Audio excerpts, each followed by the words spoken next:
Good morning. इसके पहले जो लेक्चर हुआ था, इस लेक्चर में मैंने आपको बताया था कि जो डाइलेक्ट्रिक के प्रेजेंस में नेट इलेक्ट्रिक फील्ड इंटेंसिटी जो आती है, वो उसकी जो वैल्यू आती है वो E not that is the original electric field intensity minus EI that is the induced electric field intensity and this equals E not upon K that is the K dielectric constant. इसके ये derivation मैंने करा हुआ था।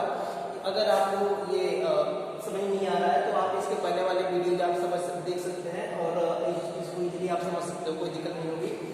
ठीक है, E not that is the original electric field intensity, EI that is the induced electric field intensity and this equals E not by K। यहां तक हो गया। ठीक है, अब यहां पर मैं रिलेशन दिखाना चाहता हूं। Relation between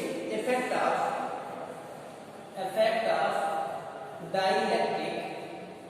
dielectric on potential। Potential पे क्या इफेक्ट पड़ता है डाइलेक्ट्रिक की वजह से, इसका वैल्यू हम देखते हैं कि पोटेंशियल घटता है बढ़ता है, कुछ तो होता होगा भाई। अगर हम किसी पैरेलल प्लेट कैपेसिटर के बीच में डाइलेक्ट्रिक को इंक्लूड करेंगे तो इसका जो पोटेंशियल है डेफिनेटली कुछ ना कुछ तो होगा। क्या होगा ये चीजें आपको पता है कि इलेक्ट्रिक फील्ड इंटेंसिटी डिफाइंड है V equals E into D। That is the E net electric field intensity है जिसकी वैल्यू कितना आया है E नॉट बाई K। ये है आपका net electric field intensity EI this equals E not minus EI this equals E not by K। Value put कर देना, वैल्यू पुट करोगे तो क्या मिलेगा, ये हो जाएगा E not upon K into D and E not that is the original electric field intensity and D this equals V not original potential upon K। So V equals V not by K। आप देख रहे हो कि V की value dielectric presence में जो potential आ रहा है इसकी value 1 by K times of V not. तो जो ओरिजिनल पोटेंशियल है वो डाइलेक्ट्रिक के प्रेजेंस के बाद इसका पोटेंशियल 1 बाई K टाइम्स क्या हो जाता है, कम हो जाता है। ये हमने किया, ये हो गया V equals V not upon K। अब दूसरी बात ये है कि इस डाइलेक्ट्रिक कांस्टेंट के प्रेजेंस की वजह से इसके कैपेसिटर के कैपेसिटेंस पे का इफेक्ट आता है। इसको थोड़ा सा देखते हैं। आपको पता है V this equals E not, V equals E not, V equals E not by K into D। इस वाले रिलेशन से V equals E not by K into D and E not that is the original electric field intensity, E not that is the original electric field intensity. और original electric field intensity आपने किसी parallel plate, जब मैं बता रहा था chapter first, उसमें मैंने बताया था कि इलेक्ट्रिक फील्ड इंटेंसिटी जो आती है, electric field intensity E equals sigma upon epsilon naught होता है किसी चार्ज प्लेट की वजह से इलेक्ट्रिक फील्ड इंटेंसिटी नेट। तो E equals sigma upon epsilon naught that is the sigma charge density and charge density is defined as ratio of charge per unit area that is called the charge density. Clear है? So finally E को आप लिख सकते हो sigma की जगह पर Q by A यानी Q by A epsilon naught that is the E not. Clear है? E नॉट की जगह पर रख लो, E नॉट की जगह पर Q upon A epsilon not K into D that is the value of V। ये किसकी वैल्यू है? V। ये जो डाइलेक्ट्रिक के प्रेजेंस में जो पोटेंशियल है, वोल्टेज है, पोटेंशियल की value V equals Q into D upon A epsilon not into K। Clear है? अब ये आपको पता है कि डाइलेक्ट्रिक के प्रेजेंस में अगर आपको पता है capacitor of capacitance is defined as ratio of the charge per unit voltage यानी C equals Q by V होता है। C equals Q by V। अब मेरे को ये बताना Q V कितना है भाई, V equals Q upon A epsilon not into K। V की value Q upon A epsilon not into K, V Q upon A epsilon not into K into that is the D। So D clear है? Q cancel out होंगे यानी A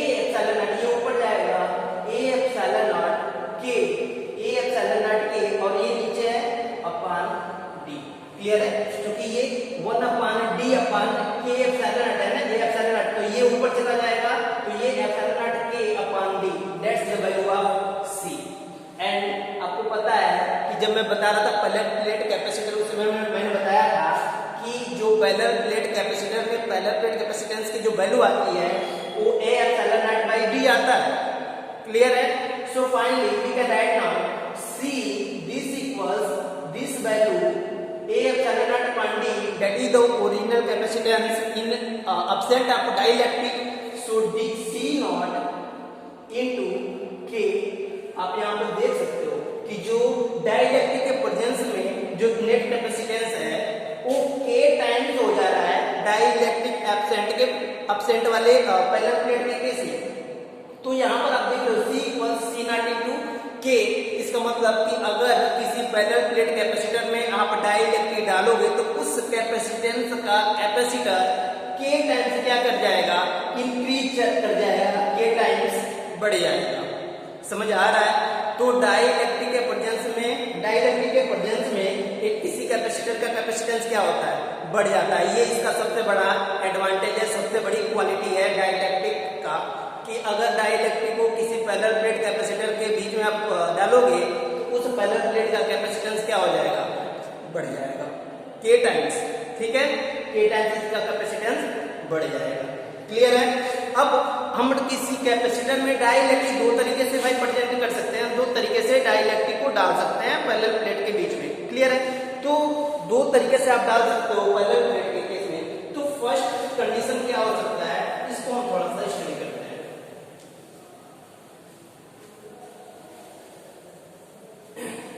clear है? First है, suppose करो कि ये हमारा parallel plate है, ये पैरेलल प्लेट कैपेसिटर है। इसमें फर्स्ट पे है डाइलेक्ट्रिक प्रेजेंट करने के लिए कि इसके हाफ पार्ट के ये जो फर्स्ट ऊपर है अप साइड, इस पे हम कोई दूसरा डाइलेक्ट्रिक मटेरियल डाले, सपोज करो प्लास्टिक है, और इसमें हमने कोई दूसरा डाइलेक्ट्रिक यूज करा जिसकी वैल्यू सपोज करो डाइलेक्ट्रिक मटेरियल ये प्लास्टिक है और ये क्या है, माइका। तो भाई दोनों सबस्टेंस डिफरेंट है, तो दोनों सबस्टेंस अगर डिफरेंट है तो दोनों का डाइलेक्ट्रिक कांस्टेंट भी क्या होगा, डिफरेंट होगा। सपोज करो कि इसका डाइलेक्ट्रिक कांस्टेंट क्या है, K1, और इसका डाइलेक्ट्रिक कांस्टेंट क्या है, K2। क्लियर है? तो अब मेरे को ये बताना कि ये इसका एरिया क्रॉस सेक्शन कितना है, A है। अगर ये टोटल A है तो इसका हाफ पार्ट हमने यूज करा है ना, यानी इसका एरिया क्रॉस सेक्शन कितना होगा, A/2। इसका भी एरिया क्रॉस सेक्शन कितना होगा, A/2। इन दोनों प्लेट्स के बीच का जो सेपरेशन है ये हमने D ही लिया, दोनों प्लेट के बीच का सेपरेशन ये हमने ले लिया स्मॉल d। ठीक है, अभी हमने कैलकुलेट करा था कि किसी डाइलेक्ट्रिक के प्रेजेंस में जो नेट कैपेसिटेंस होता है उसकी वैल्यू कितनी आई थी, C equals epsilon not Ka/D। Clear है? यहाँ पर देखना, ये दोनों प्लेट एक दूसरे से किस ऑर्डर में कनेक्टेड है, ये दोनों प्लेट एक दूसरे से पैरेलल ऑर्डर में कनेक्टेड है। क्यों? क्योंकि यहाँ पर देखना कि इस प्लेट का ये फर्स्ट टर्मिनल, इस प्लेट का ये फर्स्ट और इस प्लेट का ये फर्स्ट टर्मिनल दोनों ही एक पॉइंट पे कनेक्टेड है। क्लियर है? यहाँ पर सेकंड का ये टर्मिनल और सेकंड का ये सेकंड टर्मिनल ये दोनों किसी एक पॉइंट पे कनेक्टेड है।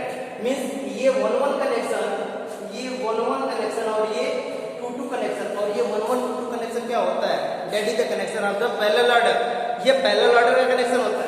तो डेफिनेटली ये एक दूसरे से किस ऑर्डर में कनेक्टेड है, पैरेलल ऑर्डर में। और अच्छे समझने के लिए 1-1-2-2 नहीं समझ में आ रहा था, ये देखो, ये फर्स्ट ये प्लेट है, ये प्लेट और ये प्लेट दोनों एक दूसरे से एक ही पॉइंट पे कनेक्टेड हो रहे हैं, देख रहे हो। तो इसका मतलब अगर दो प्लेट एक ही पॉइंट पे आकर के कनेक्ट हो जाए, दोनों का फर्स्ट प्लेट और दोनों प्लेट का सेकंड एक ही पॉइंट पे कनेक्ट हो जाए, तो ये कौन सा ऑर्डर होता है, पैरेलल ऑर्डर। मतलब कि ये दोनों प्लेट क्या है, पैरेलल ऑर्डर में कनेक्टेड है। और आपको अच्छे से पता है कि पैरेलल ऑर्डर में नेट कैपेसिटेंस क्या होता है, पैरेलल ऑर्डर में जो नेट कैपेसिटेंस होता है C is equal C1 plus C2 होता है। अब मेरे को C1 की वैल्यू बताना क्या होगा, C1 फर्स्ट कैपेसिटर के लिए ये हो जाएगा epsilon naught, that is epsilon not permittivity of the free space. ये एप्सिलॉन नॉट रहने वाला है, ये चेंज नहीं होगा। ये हो जाएगा k, अब फर्स्ट के लिए क्या है k1 a फर्स्ट के लिए कितना है a/2 यानी a/2 अपॉन d। क्लियर है, दोनों प्लेट के बीच का सेपरेशन d है। सेकंड के लिए बताना एप्सिलॉन नॉट k2 ये माइका अलग सब्सटेंस है इसलिए k2 a/2 upon d। Clear है, इसको सॉल्व कर लेते हैं। सॉल्व करना ये हो जाएगा दोनों का एप्सिलॉन नॉट k1 a/2d, ये 2 यहां पे मल्टीप्लाई हो जाएगा, plus epsilon not k2 a/2d। Clear है, ठीक है। अब मेरे को ये बताना, इसको जब सॉल्व करेंगे तो ये कितना होगा, ये 2d है, ये भी 2d है, यहां से epsilon not a upon 2d common हो जाएगा, epsilon not a upon 2d common, ये हो जाएगा k1 प्लस k। या इसी को आप लिख सकते हो c दिस इक्वल्स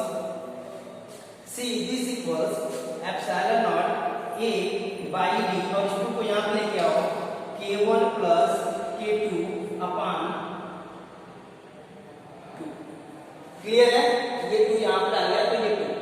अब मेरे को ये बताना एप्सिलॉन नॉट a/d है क्या, ये resultant capacitance in absent of dielectric, जिसको मैंने C नॉट से लिखा था, यानी C equals C not K1 plus K2 by 2 where C not की वैल्यू एप्सिलॉन नॉट a/d है।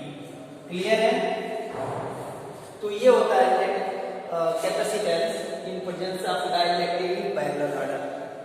क्लियर है, तो ये इस तरीके से इसका डाइलेक्ट्रिक कांस्टेंट के वजह से पैरेलल ऑर्डर में रखेंगे, तो इसका net capacitance C equals C not K1 plus K2 upon 2। C not that is the net capacitance in absent of dielectric, K1 that is the dielectric constant of first material, K2 that is the dielectric of the second material, and 2 divided by 2 यहां पर आपको दिख रहा है। Clear है, अब second order ये भी हो सकता है कि अब हम इसको इस तरीके से ना फुलफिल्ड करके, अगर मैं इसको दूसरे तरीके से इस तरीके से हाफ पार्ट में इधर कोई और मटेरियल, हाफ पार्ट में इधर कोई और मटेरियल फुलफिल्ड करें, तो इसके डाइलेक्ट्रिक कैपेसिटेंस पे क्या इफेक्ट पड़ने वाला है। क्लियर है, तो उसको थोड़ा सा देखते हैं। सेकेंड है कि अगर सपोज करो कि ये आपका कैपेसिटर है, ये आपका कैपेसिटर है। सेकेंड वे है कि अगर आप इसमें डाइलेक्ट्रिक प्रेजेंट कर रहे हो, इसका हाफ पार्ट हमने क्या करा, इधर सपोज करो कि हमने माइका यूज करा, और दूसरे वाले सबस्टेंस में इसमें हमने सपोज करो कि दूसरा सबस्टेंस यूज करा, जिसको हमने प्लास्टिक के ग्लास में, ठीक है, ग्लास में सपोज करो, ग्लास में समझ, ठीक है। अब मेरे को ये बताना कि इस वाले प्लेट का एरिया क्रॉस सेक्शन तो ए ही है ना, इसका भी ए है। अब मेरे को ये बताना कि ये दोनों प्लेट के बीच का जो सेपरेशन जो d था, अब इस वाले के लिए कितना हो गया, d/2 हाफ हो गया, और इस वाले के लिए d/2 यानी हाफ हो गया। अब ये d 2 पार्ट्स में सेपरेट हो गया, d/2 और d/2। क्लियर है, यहां से इस वाले सबस्टेंस का, क्योंकि दोनों सबस्टेंस अलग अलग है तो डाइलेक्ट्रिक कांस्टेंट भी डिफरेंट होगा। सपोज करो कि ये K1 है और ये K2 है। क्लियर है, अब मेरे को ये बताना कि यहां पर नेट कैपेसिटेंस कितना होगा।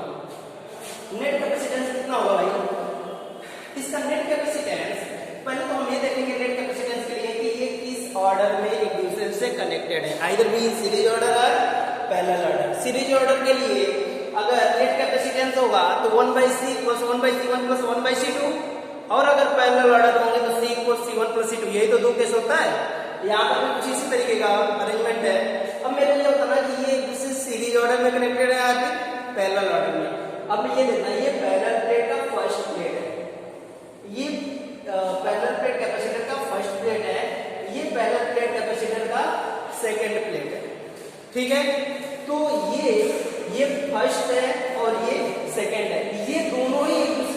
फर्स्ट, ये इसका सेकंड, और ये इस वाले सेकंड का ये फर्स्ट और ये इसका सेकंड, यानी 1-2 कॉम्बिनेशन आ रहा है। और 1-2 कॉम्बिनेशन क्या होता है? That is the series order, यानी ये दोनों ही प्लेट एक दूसरे से किस ऑर्डर में कनेक्टेड है?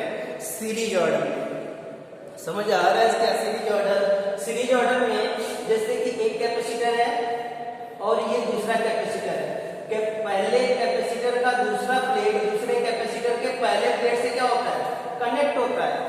यही तो यहाँ पर भी है, पहले प्लेट का दूसरा दूसरे प्लेट के पहले से कनेक्ट है। तो ये कौन सा ऑर्डर हुआ? That is the series order. और सीरीज ऑर्डर में नेट कैपेसिटेंस होता कितना है? सीरीज ऑर्डर में net capacitance 1/C this equals 1/C1 plus 1/C2 होता है। वैल्यू रख लेना 1/C this equals 1/C1। C1 that is the in presence of dielectric, जो C की वैल्यू आई है वो कितना आया था? एप्सिलॉन नॉट KA/D, यही आया था ना। यहाँ पर वैल्यू देखेंगे epsilon naught that is epsilon not A, ये जो K है फर्स्ट के लिए K1, तो K1 A ही है, सेम रहेगा, अपान D कितना हो गया? D/2। फर्स्ट प्लेट के लिए D कितना? D/2, तो ये हो जाएगा D/2। क्लियर है? सेकंड चीज बताना 1/एप्सिलॉन नॉट K2 A/D/2। क्लियर है? ठीक है ना। अब ये D/2 ऊपर चला जाएगा, यानी ये हो जाएगा D/2 एप्सिलॉन, भाई D/2 पूरा ऊपर जाएगा तो D और 2 इसमें मल्टीप्लाई हो जाएगा, तो 2 एप्सिलॉन नॉट K1A प्लस ये कितना होगा? D/2 epsilon not K2A। Clear है? अब यहाँ पर क्या करना कि क्या क्या कॉमन है इसको थोड़ा सा देखो। D 2 epsilon not A common है, तो D/2 epsilon not A common कर लिया, 2 epsilon not A common, 1/K1 plus 1/K2। ठीक है, इतना तो क्लियर है। अब इसको सॉल्व कर लेंगे, आपका रिजल्ट आ जाएगा। ये 1/K1 1/K2, तो इन दोनों का एलसीएम लेंगे, K1 K2 होगा, K2 यहाँ K1 यहाँ, यानी इसको जब सॉल्व करेंगे ये हो जाएगा D/2 epsilon not A K1 plus K2/K1 K2 होगा। ये किसकी वैल्यू है? 1/C की। तो C कितना होगा भाई? इसका इन्वर्ट कर देंगे, इन्वर्टेड करेंगे, यानी C इसी का 1/, करेंगे तो C this equals 2 epsilon not A/D into K1 K2 upon K1 plus K2, ये वैल्यू हो जाएगी। और epsilon not A/D that is the net capacitance. ठीक है, net capacitance in absent of dielectric, यानी C this equals C0 2 times epsilon not A/D, यानी 2 C0, ये हो जाएगा K1 K2 अपान K1 प्लस K2, और C0 वेयर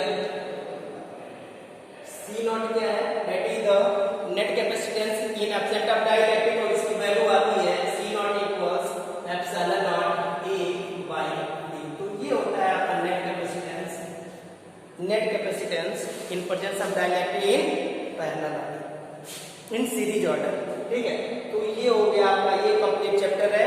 और यहाँ पे आपका नेट कैपेसिटर जो चैप्टर था, capacitor and needs capacitance and dielectric, ये यहाँ पर फिनिश होता है। नेक्स्ट चैप्टर है आपका इलेक्ट्रिक एंड ड्रिफ्ट वेलोसिटी, ये हम नेक्स्ट चैप्टर में पढ़ेंगे। और इसको आप एक बार रिवाइज करते रहना, क्योंकि ये थोड़ा सा डेरिवेशन जरूर है, लेकिन है बहुत ही सिंपल है, सिस्टमेटिक तरीके से एक एक चीजें हैं। आपको अगर कैलकुलेशन आता है तो कोई भी दिक्कत नहीं होना है। और ये देख लो बिल्कुल सिस्टमेटिक तरीके से इसके फार्मूले जो है इसको आप तैयार करके रखो ना, डायरेक्ट फार्मूले पे न्यूमेरिकल आता है। और अगर फार्मूले तैयार है तो आपको न्यूमेरिकल करने में कोई दिक्कत नहीं होगी। न्यूमेरिकल के लिए भी एक वीडियो बनाएंगे, लेकिन अभी तो आप इतना क्लियर करके रखना, उसके बाद न्यूमेरिकल पे हम इसका डायग्राम एप्लीकेशन करेंगे। ठीक है, थैंक यू।